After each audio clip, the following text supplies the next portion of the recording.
అవకాశం ఇచ్చిన అన్నయ్యకి వందనాలు చెల్లించుకుంటున్నాను.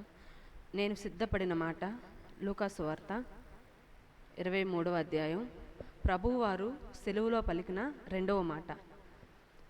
ఆయన 42వ వచనం. ఆయనను చూచి, యేసు, నీవు నీ రాజ్యములోనికి వచ్చినప్పుడు నన్ను జ్ఞాపకము చేసుకోమనెను. అందుకైన వానితో, నేడు నీవు నాతో కూడా పరదైసులో ఉందువని నిశ్చయముగా నీతో చెప్పుచున్నానెను. చిన్న ప్రార్థన చేసుకుందాం. ప్రేమమయుడా, కరుణామయుడా, మా కోసం ప్రాణం పెట్టిన మా ప్రాణనాథుడా, నీ పరిశుద్ధమైన నామానికి వందనాలు తండ్రి.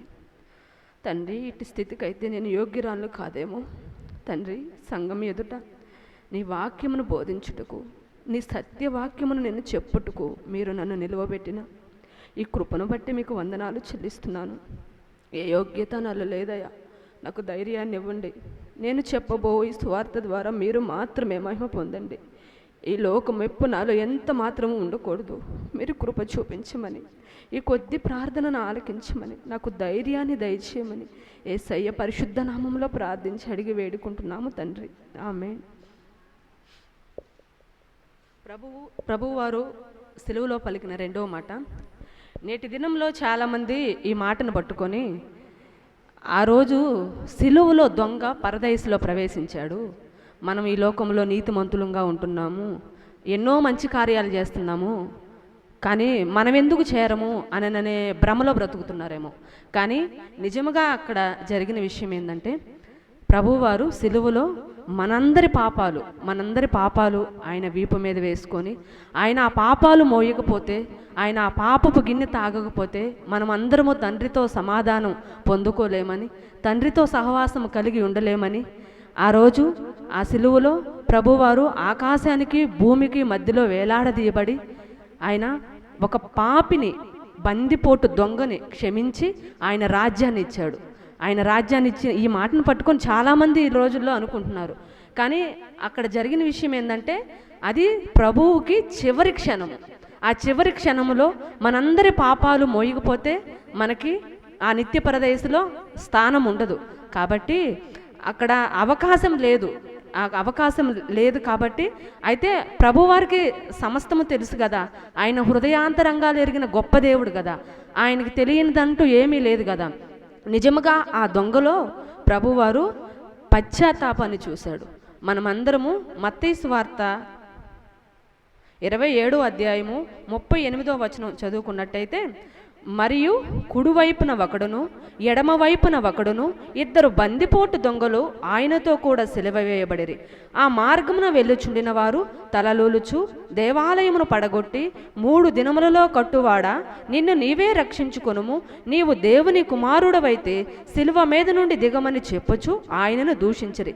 అలాగే శాస్త్రులను, పెద్దలను, ప్రధాన యాజకులను కూడా ఆయనను అపసహించి, వీడు ఇతరులను రక్షించినే తన్ను తాను రక్షించుకొనలేడు, ఇశ్రాయేలు రాజు గదా, ఇప్పుడు సిలువ మీద నుండి దిగిన ఎడల వానిని నమ్ముదుము, వాడు దేవుని యందు విశ్వాసముంచెను, నేను దేవుని కుమారుడనని చెప్పెను గనుక ఆయనకిష్టుడైతే ఆయన ఇప్పుడు వానిని తప్పించమని చెప్పిరి. ఆయనతో కూడా సిలువ వేయబడిన బందిపోటు దొంగలను అలాగే ఆయనను నిందించిరి. ప్రభువారితో కూడా కుడివైపున ఒకరు, ఎడమ వైపున ఒకరు సిలువ వేయబడిన ఇద్దరు దొంగలు. అక్కడ చాలామంది ప్రభువారిని చూసి, సిలువ మీద ఉన్న ప్రభువారిని చూసి దేవాలయం కొన్ని మాటలు పలుకుచున్నారు. అంటే అప్పటి వరకు ప్రభువారు చేసిన అద్భుత కార్యాలు, ఆశ్చర్య కార్యాలన్నీ వాళ్ళు చూసి ఉన్నారు కాబట్టి. కానీ ఆ సిలువ మీద ఉన్న దొంగలకైతే ప్రభు ఎవరో తెలియదు.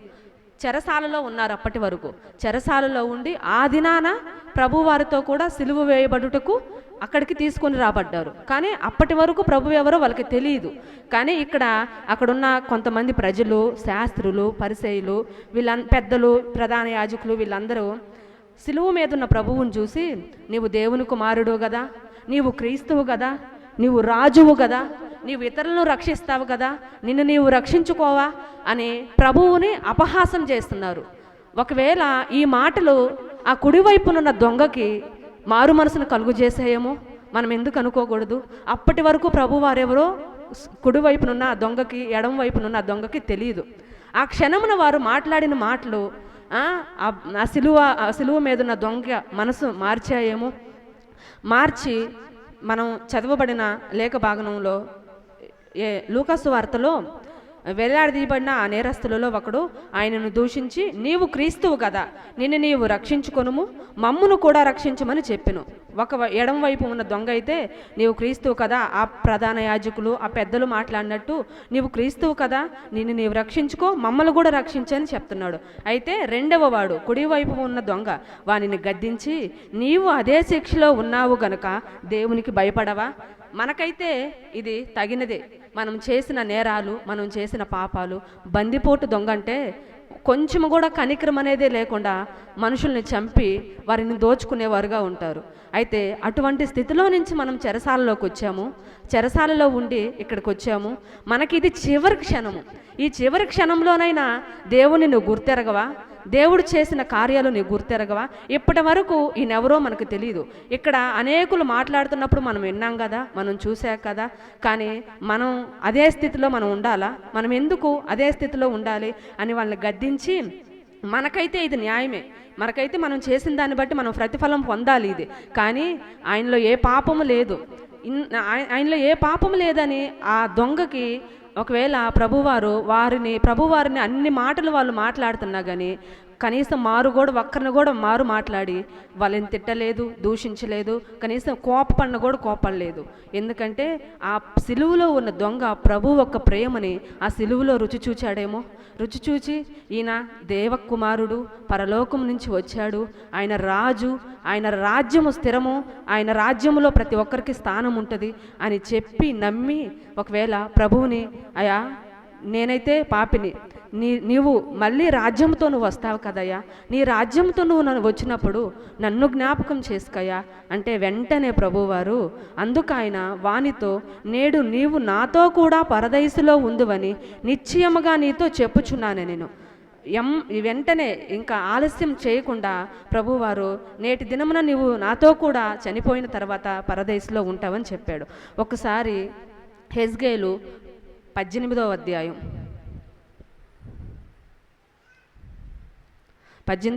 27వ వచనం.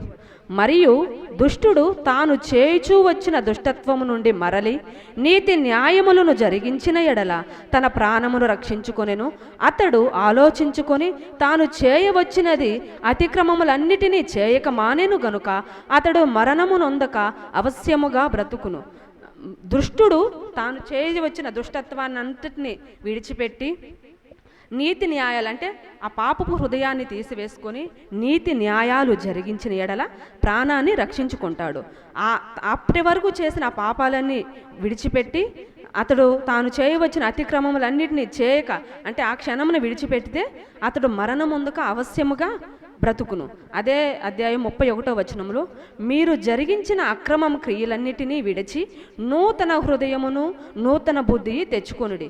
ఇశ్రాయేలులారా, మీరెందుకు మరణము నొందుదురు? ఇదే ప్రభువు యెహోవా వాక్కు. మరణము నొందువాడు మరణము నొందును బట్టి నేను సంతోషించువాడును కావున మీరు మనసు తిప్పుకొనుడి, అప్పుడు మీరు బ్రతుకుదురు. ఇదే ప్రభువు యెహోవా వాక్కు. అప్పటి వరకు జరిగించిన అక్రమ క్రియలన్నీ విడిచిపెట్టి ఆ సిలువలో దొంగ నూతన హృదయాన్ని నూతన బుద్ధిని తెచ్చుకొని ప్రభువారు వైపు చూశారు. ప్రభువారు వైపు చూసినప్పుడు ప్రభువారు వెంటనే హృదయాంతరంగాలు ఎరిగిన గొప్ప దేవుడు కదా మన ప్రభువు. నిజముగా మారు మనసును ఆ సిలువలో ఉన్న దొంగ గ్రహించాడని తెలుసుకొని ప్రభువారు ఆ నిత్య పరదేశంలో స్థలాన్ని దేవుడు సిలువలో ఉన్న దొంగకి ఇచ్చాడు. అలాగే చాలామంది అయితే ఈ లోకంలో మనము యథార్థంగా ఉంటున్నాము, భక్తి పరులుగా ఉంటున్నాము, ప్రార్థన చేసేవారుగా ఉంటున్నాము. నిత్య జీవం పరదైసులో వెళ్ళాలంటే రక్షణే పొందాలా అని చాలామంది అనుకుంటారేమో. దానికి ఒక చిన్న ఎగ్జాంపుల్గా అపోస్తుల కార్యము 10వ అధ్యాయంలో ఇటలీ పటాలమడిన పటాలంలో శతాధిపతి అయిన కొర్నేలు అని ఒక భక్తిపరుడు ఒకడు కైసరలో ఉండెను. అతడు తన ఇంటి వారందరితో కూడా దేవుని యందు భయభక్తులు గలవాయి ఉండి ప్రజలకు బహుధర్మము చేయుచు ఎల్లప్పుడూ దేవునికి ప్రార్థన చేయవాడు. ఇక్కడ కొర్నేలు జీవితాన్ని మనం చూసినట్టయితే ఎల్లప్పుడూ దేవుని యందు భయభక్తులు కలిగి ప్రతి ఒక్కరికి ధర్మము చేయొచ్చు, ఎక్కువగా దేవుడి యందు ఉంటూ ప్రార్థన చేసేవారు. అయితే అక్కడ అపోస్తులైన అక్కడ ఒక దేవదూత కొర్నేలు దగ్గరికి వచ్చి, నువ్వు చేసే ధర్మకార్యాలు, నీ ప్రార్థన, నీ మంచి అంతా నేను గ్రహించాను, నేను విన్నాను, నేను చూస్తున్నాను, నీ ప్రార్థన నా దగ్గరికి చేరింది. అయితే నువ్వు నా దగ్గరికి చేరాలంటే నీవు రక్షణ పొందాలి. పేతురుని నీ యొద్దకు పంపించి నిన్ను, నీ కుటుంబం వారందరూ రక్షణ పొందినట్లు పేతురు నీ యొద్దకు పంపిస్తానని చెప్తాడు. ఇక్కడ మనం తెలుసుకోవాల్సింది ఏంటంటే, మనం ఎంత మంచి కార్యాలు చేసినా, ఎంత ధర్మకార్యాలు చేసినా ఆయన రాజ్యంలోనికి మనమందరము ప్రవేశించాలంటే రక్షణ, మారు మనసు కలగాలి. చెరసాల అధికారి పౌలును శీలను బంధించి చెరసాలలో వేసినప్పుడు, అయా మేము రక్షణ పొందాలంటే ఏం చేయాలంటే, నీవును నీ ఇంటి వారందరూ విశ్వసించుడి, నమ్ముడి, అప్పుడు రక్షణ పొందుతారని చెప్పాడు. ఇక్కడ సిలువలో దొంగకి అవకాశం లేదు. ప్రభువారికి అది చివరి క్షణము. సిలువలో వేలాడబడిన ఆ కుడివైపునున్న దొంగకి, ఎడమవైపు ఉన్న దొంగకి, ఇద్దరికి అది చివరి దినము. అయితే ఎడమవైపు ఉన్న దొంగ అయితే మాత్రం మారు మనసు పొందలేదు. కానీ కుడివైపునున్న దొంగ అక్కడ ప్రజలు చెప్పిన మాటలు, ఆ పెద్దలు చెప్పిన మాటలు, అక్కడున్న ప్రధాన యాజకులందరూ చెప్పిన మాటలు విని, నిజముగా ఈయన రాజ్యంలో నన్ను జ్ఞాపకం చేసుకుంటే యుగయుగాలు తరతరాలు ఆయన రాజ్యంలో నేను ఉంటాను కదా అని మారు మనసు పొందాడు. అలాగే లూకాసు వార్త 18వ అధ్యాయం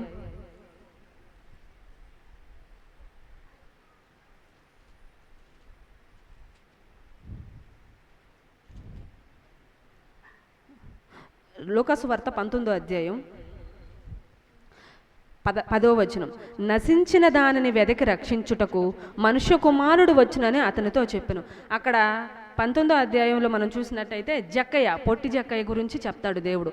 మేడు చెట్టెక్కి ప్రభువును చూడాలని ఆశతో అప్పటి వరకు జక్కయ్య చేసిన ఆ కార్యాలన్నీ విడిచిపెట్టి, దేవుడు ఎవరో గ్రహించుకొని చేసిన పాపాలన్నీ విడిచిపెట్టి ప్రభువారిని తన ఇంటిలోనికి మనస్ఫూర్తిగా ఆహ్వానించాడు జక్కయ్య ఆహ్వానిస్తే, జక్కయ్య 8వ వచనం, నిలవబడి, ఇదిగో ప్రభువా, నా ఆస్తిలో సగము బేదలకిచ్చుచున్నాను, నేను ఎవని యొద్దైనను అన్యాయముగా దేనినైనను తీసుకుని అతనికి 4 గంతల మరలా చెల్లింతునని ప్రభువుతో చెప్పెను.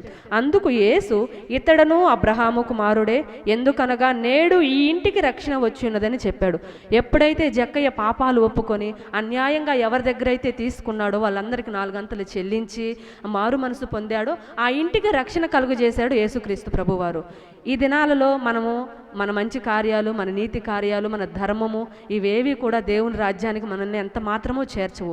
యోహాను సువార్త 3వ అధ్యాయంలో యూదుల అధికారి అయిన నికోదేము గురించి 3వ అధ్యాయంలో, యూదుల అధికారి అయిన నికోదేము పరిసయ్యుని ఒకడుండెను. అతడు రాత్రి యందు ఆయన యొద్దకు వచ్చి, బోధకుడా, నీవు దేవుని యొద్ద నుండి వచ్చిన బోధకుడవని మేము ఎరుగుదుము. దేవుని అతడికి తోడై ఉంటేనే కానీ నీవు చేయుచున్న సూచక క్రియలను ఎవడనూ చేయలేడని ఆయనతో చెప్పెను. అందుకు యేసు అతనితో, ఒకడు క్రొత్తగా జన్మించితేనే కానీ అతడు దేవుని రాజ్యమును చూడలేనని మీతో నిశ్చయముగా చెప్పుచున్నాను. ఇక్కడ ప్రభువారు చెప్పిన మాట, దేవుడి రాజ్యాన్ని మనం చూడాలంటేనే కొత్తగా జన్మించాలి. చేరడం కాదు, చూడాలన్నా కానీ కొత్తగా జన్మించగలిగితేనే దేవుని రాజ్యాన్ని మనం చూడగలము. అయితే నికోదేము ముసలి వాళ్ళైన వాళ్ళు మళ్ళీ ఒకసారి జన్మించిన వాళ్ళు మళ్ళీ ఎలాగ పుడతారయ్యి అంటే 5వ వచనంలో యేసు ఇట్లా, నేను ఒకడు నీటి మూలముగాను ఆత్మ మూలముగాను జన్మించితే గాని దేవుని రాజ్యంలో ప్రవేశింపలేడని మీతో నిశ్చయముగా చెప్పుచున్నాను నేను. అయితే ఇవన్నీ సరే, మనము ఆయన రాజ్యంలో ప్రవేశించాలంటే ఇవన్నీ మనం చేయాలి కదా. కానీ ఆ రోజు ఆ సిలువలో ఉన్న దొంగకి అంతటి గొప్ప అవకాశం ఎలా దొరికిందంటే, నూతన బుద్ధి, నూతన హృదయాన్ని ఆ సిలువలో ఉన్న దొంగ గ్రహించుకొని ప్రభువారెవరో తెలిసి, అప్పటి వరకు ఆ సిలువలో ఉన్న దొంగకి ప్రభు ఎవరో తెలియదు. ప్రభువు గురించిన వర్తమానం ఎవరు చెప్పలేదు. అసలు ఆయన ఎవరైంది అని కూడా గ్రహించుకోలేని స్థితిలో సిలువలో ఉన్న కుడివైపున ఉన్న దొంగ కానీ ఎడమ వైపున ఉన్న దొంగ కానీ సిలువలో ఉన్నవారు గ్రహించుకోలేదు. తెలియదు వారికి, ఎవరి గురించి ప్రభు గురించి చెప్పిన వాళ్ళు కూడా ఎవరు లేరు. అందుకే ప్రభువారు ఒక వచనంలో అంటారు, అంధకారంలో ఉన్న వారందరినీ వెలుగులోనికి నేను తీసుకొని రావడానికి ఈ లోకంలోనికి వచ్చాను. నా నిత్య జీవాన్ని ప్రతి ఒక్కరికి అనుగ్రహించడానికి నేను ఈ లోకంలోనికి వచ్చాను. ఏ ఒక్క పాపి నశించుట ప్రభువుకి ఇష్టం లేదు. ఒక్క పాపి నశించడం వల్ల ఆయన ఎంతగా బాధపడేవాడుగా ఉన్నాడు. అందువలన సిలువలో ఉన్న ఆ దొంగ నశించిపోవట, మారు మనసు పొంది నూతన బుద్ధి నూతన హృదయాన్ని పొందుకున్న ఆ దొంగ నశించిపోవట దేవునికి ఇష్టం లేదు. అందుకేగా నశించిన దానిని వెతికి రక్షించడానికి మనుష్య కుమారుడు ఈ లోకంలోనికి వచ్చాడని పదే పదే అనేక సార్లు ప్రభువారు వాక్యం ద్వారా అందరికీ బోధిస్తూ వస్తున్నారు. అయితే మనం ఈ రోజున ఈ చిన్న వాక్యమును పట్టుకొని దొంగ ప్రవేశించగలిగాడు, మనం ప్రవేశించలేమా అనుకోవటం అది ఎంత మాత్రము సరైంది కాదు. ఎందుకంటే ఆయన స్పష్టంగా ఎవడైనా నూతనముగా జన్మిస్తే తప్ప నీటి మూలముగా ఆత్మ మూలముగా ఆయన రాజ్యంలోనికి ప్రవేశించడని చెప్పాడు. కానీ మీరు ఈ మంచి కార్యాలన్నీ చేసి నా రాజ్యంలోనికి వస్తారు అనుకొనుట అది ఎంత మాత్రము సరైనది కాదు. అలాగే మత్తయి సువార్త 21వ అధ్యాయంలో అక్కడ ఒక యజమానికి ఒక ద్రాక్ష తోట ఉంటుంది. ఆ యజమాని ద్రాక్ష తోట అంటే అక్కడ ద్రాక్ష తోటలో పనిచేయడానికి కొంతమందిని ఒప్పందానికి కుదురించుకుంటారు. యజమాని ద్రాక్ష తోటలో పనిచేయడానికి విడుదల వారిగా, అంటే ఒకళ్ళు 9 గంటలకి, ఒకళ్ళు 3 గంటలకి, ఒకళ్ళు 12 గంటలకి అలాగొస్తారు. అలాగే చివరి వారు ఉంటారు. 6వ వచనం, తిరిగి దాదాపు 5 గంటలకు వెళ్ళి మరికొందరు నిలిచి ఉండగా చూచి, ఇక్కడ దినమంతయు మీరెందుకు ఊరకనే నిలిచి ఉన్నారని వారిని అడగగా, వారు ఎవడనూ మమ్మను కూలికి పెట్టుకొనకలేదనిరి. అందుకతడు, మీరును నా ద్రాక్ష తోటలోనికి వెళ్ళడనెను. సాయంకాలమైనప్పుడు ఆ ద్రాక్ష తోట యజమానుడు తన గృహ నిర్వాహకుని చూచి పనివారిని పిలిచి, చివర వచ్చిన వారును మొదలుకొని మొదట వచ్చిన వారు వరకు వారికి కూలి ఇమ్మని చెప్పెను. దాదాపు 5 గంటలకు కూలికి కుదిరిన వారు వచ్చి ఒక్కొక్క దేనారము చొప్పున తీసుకొనిరి. మొదటి వారు వచ్చి తమకు ఎక్కువ దొరికిదరనుకొనిరి గాని వారికి ఒక్కొక్క దేనారము చొప్పునే దొరికిను. వారు అది తీసుకొని, చివర వచ్చిన మీరును 1 గంట మాత్రమే పని చేసినను పగలంతయు కష్టపడి ఎండబాధ సహించి మాతో వారిని సమానం చేసితివే అని ఆ ఇంటి యజమానుని మీద సనుగుకొనిరి. అందుకతడు వారిలో ఒకని చూసి, స్నేహితుడా, నేను నీకు అన్యాయం చేయలేదే, నీవు నా యొద్ద 1 దేనారమునకు ఒడబడలేదా? నీ సొమ్ము నీవు తీసుకొని పొమ్ము. నీకిచ్చినట్టే కడపట వచ్చిన వీరికిచ్చుటకు నాకు ఇష్టమైనది. నాకు ఇష్టం వచ్చినట్లు నా సొంత సొమ్ముతో చేయుట న్యాయము కాదా? నేను మంచివాడనైనందున నీకు కడుపు మంటగా ఉన్నదా అని చెప్పెను. ఈ ప్రకారమే కడపటి వారు మొదటి వారొగుదురు, మొదటి వారు కడపటి వారొగుదురు. అక్కడ 9 గంటల నుంచి 12 గంటల వరకు 12 గంటలకు వచ్చిన వాళ్ళు, 9 గంటలకు వచ్చిన వాళ్ళు, 5 గంటలకు వచ్చిన వాళ్ళు, 3 గంటలకు వచ్చిన వాళ్ళు, విడతల వారీగా ద్రాక్ష తోటలో కూలి పనికి వచ్చిన వారు అందరూ ఉన్నారు. అయితే ప్రభువారి గొప్ప మనసు ఏంటంటే, అక్కడ మొదటి నుంచి వచ్చిన వారికి చివరి దాకా ఉన్న వారికి ఒకే జీతం ఇచ్చాడు. ఒకే జీతం ఇచ్చినందువలన ఆ మొదట పనికి వచ్చి ఎవరైతే వడబడ్డారో వారు ప్రభువు మీద కోపడ్డారు. మేము మొదటి నుంచి 9 గంటలకు వచ్చాము, ఎంతో ఎండ బాధ తట్టుకున్నాము, వారికంటే ఎక్కువ పని మేము చేసాము, కానీ నువ్వు వారితో కూడా మాకు సమానంగా కూలిచ్చావు కదా అంటే, ప్రభువారు నీకెందుకు కడుపు మంటగా ఉంది? అది నా సొమ్ము, నాకు ఇష్టం వచ్చినట్టు నేను ఇచ్చుకుంటా. దానికి నువ్వు ద్రాక్ష తోటలో పనిచేయడానికి వచ్చినప్పుడే నేను నీకు చెప్పాను కదా, నా దగ్గర 1 దేనారానికి కూలికి నువ్వు వడబడ్డావు కదా, మరి ఇప్పుడు నువ్వెందుకు మాట్లాడుతున్నావని ప్రభువారు స్పష్టంగా వారితో అన్నారు. అంటే ఇక్కడ ప్రభువారికి ఆ దొంగకి ఆయన రాజ్యంలో స్థానం ఇచ్చుటకు సంతోషం కలిగి ఆయనకి ఆ స్థానం ఇచ్చుటకు ప్రభువారికి ఇష్టమైంది. సిలువలో ఉన్న కుడివైపున దొంగకి ఆ నిత్య పరదయసులో స్థానం ఇవ్వడానికి ప్రభువుకి ఇష్టమైంది. ప్రభువుకి ఇష్టమైనప్పుడు మనం ఎవరో మాట్లాడడానికి? ఈ ఒక్క లేఖ భాగనాన్ని పట్టుకొని అనేక మంది ఈ రోజుల్లో సమయం లేనప్పటికీ ఆయన అందులో ఆకాశానికి భూమికి మధ్యన ఒక పాపపు ముద్దగా, ఏ పాపము లేని వారయ్యుండి మనందరి పాపాలు ఆయన మీద వేసుకొని అక్కడ ఉంటే, చాలామంది నన్ను ఈ విషయం చాలామంది అంటే నా ఫ్రెండ్స్ చాలామంది అడిగారు, ఎందుకో ప్రభువారిని, అయ్యా మీరు నన్ను నడిపించండి ఈ మాట నేను చెప్పడానికి అని నేను అడిగాను. అడిగితే ప్రభువారు నాకు లేఖనముల ద్వారా బయలుపరిచారు. చాలామంది అనుకుంటారు, ఎందు నిమిత్తము అక్కడ ఉన్న సిలువలో ఉన్న దొంగ చేరగా ఏ పాపం చేయకుండా మేము ఉంటున్నాము, మేము ఎందుకు చేరమని అని అనుకుంటున్నారు. కానీ ప్రభువారికి అక్కడ సమయం లేదు. ఎక్కడి దాకా ఎందుకు? యేసు ప్రభువారికి ఎటువంటి పాపము లేదు. ఆయనలో ఏ మానవుడు ఏ నరుడు కూడా పాపం కనుగొనలేదు. కానీ ఆయన కూడా బాప్తిసం పొందారు. ఎందుకంటే ఈ లోకంలోనికి వచ్చి ఆయన మనందరికీ మాదిరి చూపాడు. ఆయన మాదిరిని మనం ఈ లోకం అంతటా ప్రచురం చేయాలి. దేవుడు చిన్న వాక్యాన్ని దీవించునుగాక. ప్రభునామమునకు స్తుతి కలుగును గాక. రెండవ మంది ఆయన రాజు గారు చెల్లిస్తున్నాను. రెండవ మాట ప్రభువారు శివుల రెండవ మాట ఇది. మూడవ మాట చూసాం, తండ్రి వీరేం చేస్తున్నారు వీరిని క్షమించు. ఈ రెండవ మాటకి ఒక్కసారి ఒక మాట గుర్తు చేసి ముగిస్తాను. అందరికీ అవకాశం వస్తుంది మారు మనసు పొందడానికి, పశ్చాత్తాపడటానికి. కానీ ఉపయోగించిన వారు కొద్దిమందే. వీరికి తెలుసు. నాకు ఒక ప్రశ్న వస్తాయి, ఇద్దరు దొంగలు ఉన్నారు కదా, అయ్యో ఆ రోజు కూడా నువ్వు మారు మనసు పొందకపోతే ఎట్టా, పశ్చాత్తాపడకపోతే ఎట్టా, చనిపోబోతున్నావు కొద్దిసేపట్లో చనిపోతున్నాయని తెలిసి తనకి తెలిసి కూడా హృదయాన్ని కఠినం చేసుకున్నాడు. ఈరోజు అందరం ఆ స్థితిలో ఉన్నాం కదా. ఈ రోజున ఈ రక్షణ పొందిన వ్యక్తి యొక్క గొప్పతనం ఏంటంటే, ఎందుకు పర్వత రక్షణ ఇచ్చాడంటే, లేఖనసారముగా దేవుని చిత్తము చొప్పున మారు మనసు పొందాడు, ఒప్పుకున్నాడు. మనకిది న్యాయమే, తను పాపినని ఒప్పుకున్నాడు. ముందుగా మనకి శిక్ష సమంజసమైందే. కానీ ప్రభు నీతిమంతుడు కూడా ఒప్పుకున్నాడు, ఆయన ఏ పాపము చేయలేదు కదా. రెండో మన గుర్తుపెట్టుకోండి, మనకు న్యాయమే కానీ ఆయన నీతిమంతుడు. మరి ఈయన రాజ్యము ఇవన్నీ ఈయనకి ఎలా తెలుసు? బందిపోటు దొంగ ఎలా జీవించాడో, క్రీస్తు వారి పరిచయంలో 3.5 సంవత్సరాలు ఉంది. ఆ 3.5 సంవత్సరాల్లో బందిపోటు దొంగ తిరుగుతున్నాడు, పట్టుబడ్డాడు, మనశిక్ష విధింపబడింది. మనశిక్ష విధింపబడి మరణం కోసం ఎదురు చూస్తున్నాడు, శిలువ మరణం కోసం. అనుకోని రీతిగా ఆ దినాన ప్రభువు పక్కన ఉండటం జరిగింది. అందకాల అవకాశం కదా, ప్రభు పక్కన ఉండటం జరిగింది. ఇద్దరు దొంగలు ఆయనతో పాటుగా సిలువ వేయబడ్డారు. ఒకడు దూషిస్తున్నాడు, ఏమని? వేలాడదీయబడిన అన్యాయస్తులు ఒకడు ఆయనను దూషించు, నీవు క్రీస్తువు కదా. ఎలా తెలుసు క్రీస్తని? ఎలా తెలుసిన క్రీస్తని తెలిసి కూడా నిరాకరిస్తున్నాడు కదా. మనం కూడా అంతే. యేసయ్య తెలుసు, రక్షణ ఆయన ద్వారా తెలుసు, కానీ మనం ఆయన ఒప్పుకోం. నువ్వు క్రీస్తువు కదా అని ఒప్పుకుంటున్నాడు, కానీ పశ్చాత్తాపట్లేదు. ఏమంటున్నాడు తెలుసా? నువ్వు రక్షించుకో, మమ్మల్ని కూడా ఇది రక్షిస్తే మళ్ళా ఏం చేయాలి?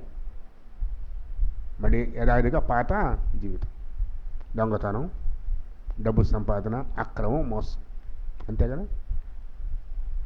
నువ్వు రక్షించుకో, నన్ను కూడా ఒక మాట అడుగుతాను. ప్రభువు దగ్గరికి వెళ్ళి, ప్రభువా నన్ను రక్షించని అడిగే నీవు ఏ ఉద్దేశం అడుగుతున్నావు? మన ప్రక్కలో ఉన్నావు, లేదు ఈ రాత్రి చివరాత్రి అని తెలుసు, ఈజీగా అలాగా ప్రార్థన చేస్తావు అనుకోండి, ప్రభువా కనికరించని. నువ్వు కనికరిస్తే ఏం చేయబోతున్నావు? ప్రభువు నిన్ను స్వస్థపరిస్తే, నీకు మరొక సంవత్సరాన్ని నీకు ఇస్తే, మరొక రోజు ఆయుష్ నీకు ఇస్తే, నీ బ్రతుకేంటి, నా బ్రతుకేంటి? రక్షణ పొందాలి కదా. ఇది ఏ ఉద్దేశం జరుగుతుందో తెలుసా? నువ్వు రక్షించుకో, మమ్మల్ని కూడా రక్షించావు. రక్షించిన తర్వాత ఏం చేయాలి? బతికితే తిరిగి పాత జీవితం. రెండవ వాడు అడుగుతున్నాడు తెలుసా? ఎవరైనా చనిపోవాలి, మరణం ఉంది, శాశ్వత నరకం ఉంది, నిత్యం ఉందని గుర్తిరిగాడు. తన పాపాలు ఒప్పుకుంటున్నాడు. ముందుగా చూడండి, అయితే లోకాసు వార్త మనం చూసినట్లయితే 40వ వచనం, అయితే రెండవ వాడు వానిని గద్దించి, ఎవరిని? మమ్మల్ని రక్షించు ప్రభువా, నువ్వు రక్షించుకొని క్రీస్తు ఒప్పుకొని కూడా మనస్సును కఠిన చేసిన వ్యక్తిని గద్దిస్తూ, నీవును అదే శిక్షా విధిలో ఉన్నావు కనుక దేవునికి భయపడవా? ఇతను దేవునికి భయపడుతున్నాడు కదా, దేవునికి భయపడవా. రెండవదిగా, మనకైతే ఇది న్యాయమే. ఎందుకు? నేను నేరం చేశాను, నేను ఒప్పుకుంటాడు తప్పు చేస్తున్నాడు. ఇప్పుడు లాయర్లు ఎందుకు కోర్టులో తప్పు చేసాడు ఒప్పుకోబట్టే. ఒకడేమో నిరూపించాలని వస్తాడు, మరొక డబ్బులు తీసుకొని ఏం చేస్తాడు? ఇతడు నీతిమంతుడే నిరూపించాలి. ఎక్కువ ఏం గెలుస్తుంది? అన్యాయమే గెలుస్తుంది, అంతే కదా. ఒప్పుకుంటాడు, నేరం చేసి జడ్జి ముందుకు వెళ్ళి, అవునయ్యా నేను చేశాను, నేను చంపాను, నాకు శిక్ష అంటాడా? లేదు. ఎంత నేరం చేసిన వాడు కూడా తను నీతిమంతుడిగా అగపరుచుకుంటాడు. కానీ ఇక్కడ ఈ వ్యక్తి తన మరణపు సమయాన ఒప్పుకుంటున్నాడు, మనకిది న్యాయమే, నేను తప్పు చేశాను, ఈ శిక్షకు నేను పాత్రుడిని. కానీ అంటాడు చూడదైతో, కానీ ఈయన ఏ తప్పిదమో చేయలేదు. ఎలా తెలుసు? చుట్టూ దూషిస్తున్నారు, హింసిస్తున్నారు. దానికి పైగా అంతకు మించి యూదుల రాజు అని ఒక విలాసం పైన వ్రాయబడి ఉంది. అంతేకాదు, ప్రభు పలికిన మొట్టమొదటి మాట ఆయన విన్నాడు. ఏమని? తండ్రి, వీరేం చేస్తున్నారో వీరిని క్షమించు. దేవుడు తప్ప, దైవ సంబంధి తప్ప వేరొకడు ఆ మాట చెప్పలేడు. అంతే కదా? చూడండి, ప్రభువారి జీవితము, ప్రభువారి పలికిన మొట్టమొదటి ప్రార్థన, ప్రభు పలికిన ఆ మొట్టమొదటి క్షమాపణ ఈ వ్యక్తికి మారు మనస్సును తెచ్చింది. అంతేనా? అది అందరిలాగే ప్రభు దూషించుంటే మారేవాడు కాదు. ఎప్పుడైతే శిలువలో ప్రభువారు మొట్టమొదట తండ్రి అని పిలిచి ప్రభుతో సహవాసం కలిగి ప్రార్థన చేస్తున్నాడో, దీనికి తన గురించి కాదు, తన విడుదల కోసం కాదు కానీ, తన రక్షింపమని కాదు కానీ, ఇదిగో వీరందరినీ క్షమించు ప్రభువా. వీళ్ళు కేవలం సిలువ వేయబడ్డారు, ప్రభు అలా కాదు. ముళ్ళకీటం ఉంది, వీపంతా దున్నబడింది, రక్తం కారుతుంది, నిస్సహాయ స్థితిలో ఉన్నాడు. అటువంటి స్థితిలో కూడా క్షమించిన ప్రభువును చూచి ఖచ్చితంగా అయిన దేవుని కుమారుడు. ఇలాంటి క్షమాపణ కోరి జీవితంలో ఉండదు. అందుకే ప్రభు అంటాడే, మీరు క్షమిస్తే మిమ్మల్ని క్షమిస్తాను. ఈరోజు ఏది మన జీవితంలో క్షమాపణ? క్రైస్తవులుగా దూరపడిన జీవితాల్లో ఏది మాదిరి? ప్రభు పలికిన ఆ మాట, ఆయన జీవితము, ఆ పలుకు ఆ దొంగకు రక్షణ ఇచ్చింది. ఒప్పుకుంటున్నాడు. ఏమో తెలుసా? నీకు రాజ్యం ఉంది ప్రభా, నువ్వు తిరిగి వస్తావు, మీరు తిరిగి వస్తారు. క్రీస్తు అని మొదటివాడు ఒప్పుకుంటే, అనగా మెస్సయ్య రాజ్యం చేస్తానని రెండవ వాడు ఒప్పుకోవటం కాదు, ఆచరణలో పెట్టాడు కదా. ఒప్పుకుంటే సరిపోదు, నమ్మాలి, హృదయంలో విశ్వసించాలి. విశ్వసించి అడుగుతున్నాడు, యేసు నీ రాజ్యముతో వచ్చినప్పుడు నన్ను జ్ఞాపకం చేసుకో. ఏమంటున్నాడండి? యేసు నీ రాజ్యముతో కదా, ఆయనకి రాజ్యం ఉంది, తిరిగి వస్తాను నమ్మాడు. ఆయన నమ్మి అడిగాడు. ప్రభు అంటున్నాడు, నేడు నీవు నాతో కూడా. పరదేశం ఎక్కడది? నీతిమంతుల విశ్రాంతి స్థలము, నీతిమంతుల ఆత్మల విశ్రాంతి స్థలం. ఇదే పరదేశం. లాజరు ఉన్నాడు కదా, నెమ్మది పొందుతున్నాడు. లాజరు నెమ్మది పొందుతున్నాడు. ఈ వ్యక్తికి ఇంతవరకు దేవుని భయం లేకుండా ఇష్టానుసారంగా బందీపొడు దొంగ బ్రతికిన వ్యక్తి కూడా క్షమాపణ, చూడండి, రక్ష పొందాలంటే ఏం చేయాలో ఈ వ్యక్తి బోధిస్తున్నాడు. పాపిని ఒప్పుకోవాలి, క్రీస్తు ప్రభువుని అంగీకరించాలి, ప్రార్థన చేయాలి, జీవితాన్ని మార్చుకోవాలి, ఆయన కోసం కనిపెట్టాలి. అది మనం చేయవలసిన పని. ఈ దొంగ కూడా స్వార్థ బోధిస్తున్నాడు నీకు నాకు. ఈ రోజున నువ్వు రక్ష పొందాలి అంటే, నువ్వు నిత్యత్వంలో చేరాలి అంటే, ఇలాంటి మనసు నీకు నాకు కావాలి అని. కాబట్టి అట్టి వరకు జీవిద్దాం. ఇదిగో ఒకవేళ ఇది మన చివరి రోజేమో, కష్టంలో శ్రమలో ఉన్నామేమో, ఇది చివరి గడే నీకు అర్థమవుతుందేమో. ఈ శ్రమలో కూడా మొదటి మరో మనసుకు మొదకపోతే రక్షించేవాళ్ళు ఎవడు కూడా లేడు. అవకాశం వచ్చింది, ప్రభు పక్కనున్నాడు, ప్రభు సమీపంగా ఉన్నాడు, ప్రభు సమీపంగా ఉన్నాడు. మరొక మాట, సమీపం ఉన్న ప్రభు త్రోసివేయలేదు. వాక్యమైన మాట, తన దగ్గర వచ్చేవారు ఎంత మాత్రమో త్రోసివేయననే మాటకు ప్రభు సాదృశ్యం. నువ్వేం చేసావు నాకు తెలియదు కదా, నువ్వు దుర్మార్గుడు కదా అని అనలేదు ప్రభువారు. పశ్చాత్తాపంతో కన్నీటితో ప్రార్థన చేయగానే వెంటనే ఒప్పుకొని ఆ దినమందే నిత్యజీవాన్ని ఇచ్చాడు. అటువంటి పశ్చాత్తాపం మన జీవితం ఉండాలని ప్రభు కోరుతున్నాడు. అట్టి కృప ప్రభు నీకు నాకు దయచేయనుగాక. మూడో మాట ధ్యానం చేద్దాం. రైతు మూడో మాట చూడండి, యోహాను సువార్త